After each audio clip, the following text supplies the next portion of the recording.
Welcome guys, I've been playing a lot of World War III recently and learned a lot about the game. A lot of these things I wish I knew from the beginning, and so this video will bring you 20 tips that I wish I knew when I started playing.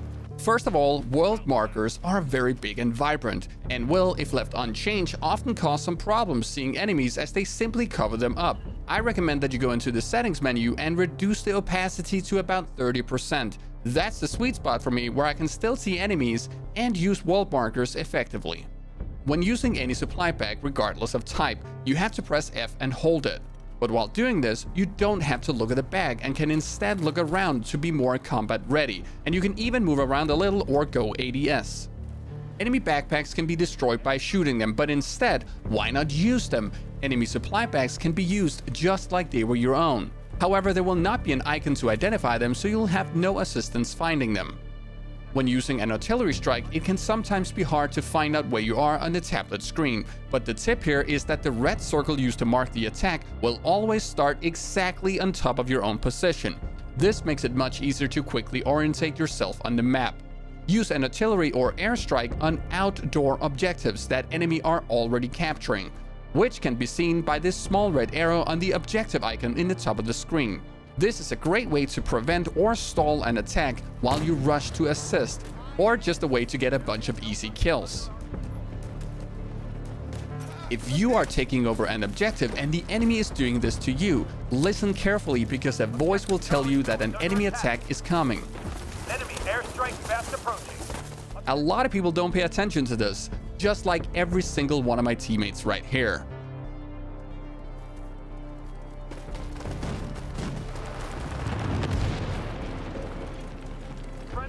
All soldiers are equipped with a repair tool that can be used to repair friendly vehicles. You don't need a special class or equip it from the menu. This can also be used to attack enemy vehicles, but if a vehicle explodes right next to you, you will die.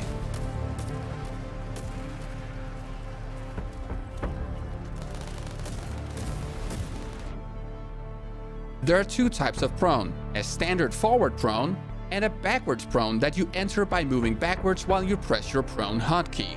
But you can also swap between your prone stances while on the ground if you double tap left or right keybinds, A or D by default. This is pretty neat and can add to some extra cool tactical gameplay. Flashlights will passively spot the position of enemy players and give a 3D marker on the screen that can be seen by friendly players. While this is a great way to spot players, it is also dangerous since it might reveal your position too.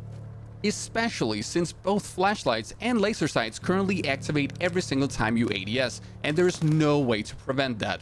This means a flashlight will give away your position quite often, even if you don't like that. You can see the laser from the enemy's laser sight and they can see yours. An extra tip here is to turn off the laser to bait your enemies to come out, since he will think you're not looking there anymore. When leveling up weapons, the first sight you get is the holo sight, which is pretty bad due to its thick casing that will deny a lot of important information from your peripheral vision. But already at level 6 you unlock the candid red dot sight, and it turns out that an iron sight plus candid sight combo actually gives you a better sight to work with than when using the standard holo. This candid red dot is an insanely good sight and will be great for quite a few levels to come.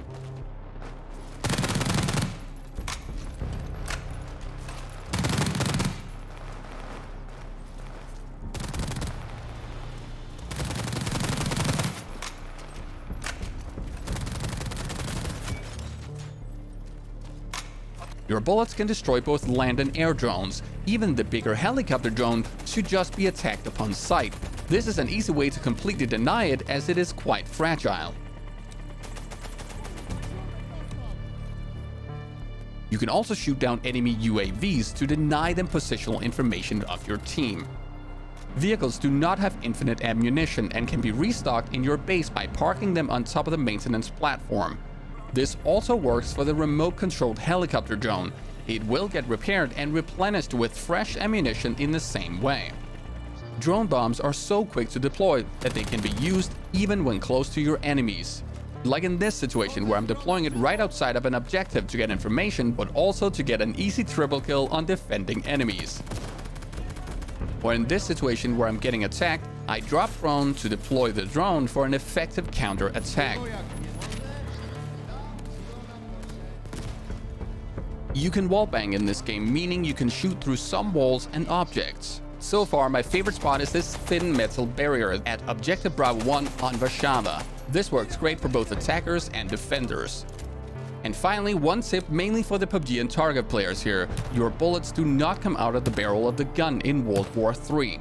It actually comes out of your head. This means you can get some super tight angles and don't have to worry about hitting the edge of an object when shooting. If you can put your crosshair on an enemy, then you can also hit him. And that's it guys, 20 tips that I hope made you a better player in World War III. If you liked the video, drop a like, and if you didn't, press dislike. Thank you for watching the video, and I'll see you guys next time.